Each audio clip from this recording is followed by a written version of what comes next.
अनु अपने दिन का आधे से ज़्यादा वक्त फ़ोन पर बिताती थी।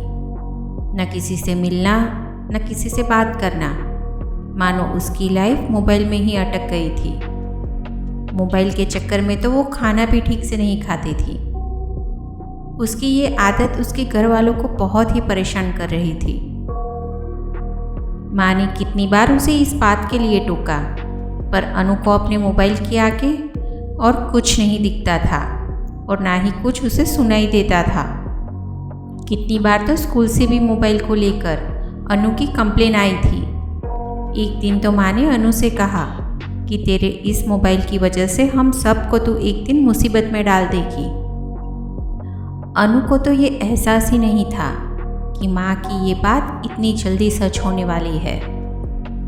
एक दिन जब अनु स्कूल से आकर अपने फ़ोन को देख रही थी, तभी उसकी फ़ोन में एक नोटिफिकेशन आता है जिसमें लिखा था murdermystery.com में आपका स्वागत है।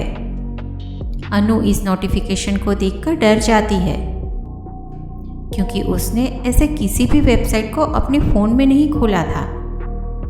वो उस पर ज़्यादा ध्यान नहीं देती। थोड़ी देर अपने फ़ोन को देखने के बाद वो सो जाती है। शाम को जब उसकी आँख खुली तो उसने देखा कि उसके फ़ोन की स्क्रीन उसी वेबसाइट के नोटिफिकेशन से भरी पड़ी थी। वो सारी नोटिफिकेशन पर कैंसिल बटन दबाती है, पर उसी वक्त उसका फ़ोन हैंग हो जाता है। वो फ़ोन को फिर से रिस्टार्ट करती है।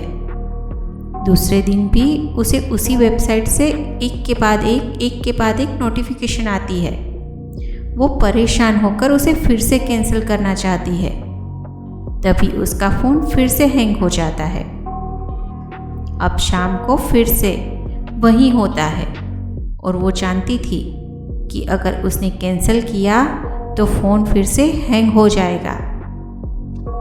इसीलिए इस बार उसने उस वेबसाइट को खोला ताकि वो जान सके कि इसमें ऐसा क्या है। शायद ये उसकी सबसे बड़ी गलती थी। जैसे ही अनु उस वेबसाइट को ओपन करती है तो एक वीडियो कॉल शुरू हो जाती है और अनु का कैमरा अपने आप ही उसकी फ़ोटो लेने लगता है। तभी सामने एक अजीब और बहुत ही डरावनी लड़की बैठी हुई थी।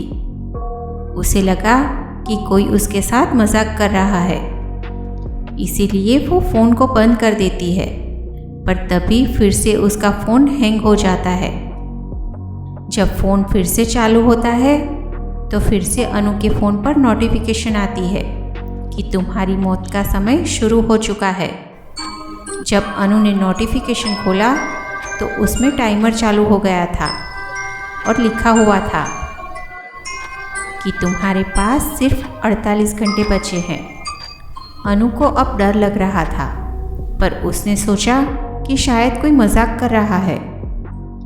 तभी वीडियो कॉल में जो लड़की थी वो अचानक अनु के सामने स्क्रीन पर आ जाती है।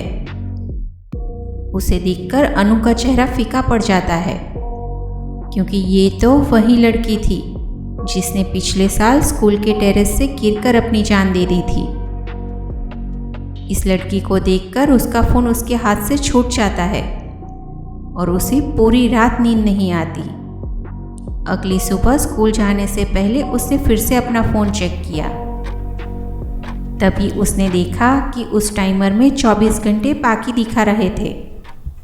स्कूल जाते ही उसने ये सारी बात अपनी दोस्त को बताई। उसकी दोस्त को लगा कि अनु पागल हो गई है। उसने अनु से कहा कि मरा हुआ कैसे कोई वापस आ सकता है, और वो भी तुम्हारे फ़ोन में। क्या पागलों जैसी बातें कर रही हो। ऐसे ही वो दिन भी बीता। अभी उसके फ़ोन में बाकी समय 1 घंटा बता रहा था। अनु ने जल्दी से अपनी मम्मी का फ़ोन लिया और इस वेबसाइट को डिलीट करने का रास्ता ढूंढने लगी, पर सब व्यर्थ था। अब उसमें समय बता रहा था 5 मिनट बाकी। तभी उसके फ़ोन पर एक वीडियो कॉल आया। अनु ने उस वीडियो कॉल को उठाया तो वही लड़की फिर से सामने थी और मुस्कुरा रही थी और अनु से कहा कि आज मैंने अपना बदला ले लिया। और तभी अनु का फ़ोन ब्लास्ट हो गया। आवाज़ सुनकर अनु के मम्मी पापा उसके कमरे में आते हैं और देखते हैं कि अनु का पूरा चेहरा जल चुका था और अनु की मौत वहीं हो चुकी थी।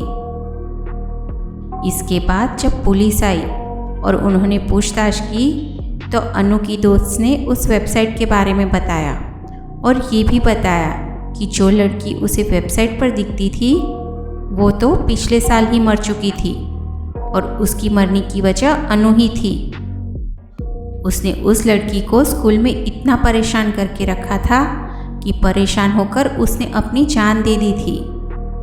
शायद आज उसी लड़की ने अनु के फ़ोन के ज़रिए अपना बदला ले लिया। दोस्तों, कहानी आपको पसंद आई हो तो वीडियो को लाइक करना और चैनल को सब्सक्राइब करना बिल्कुल भी ना भूलें।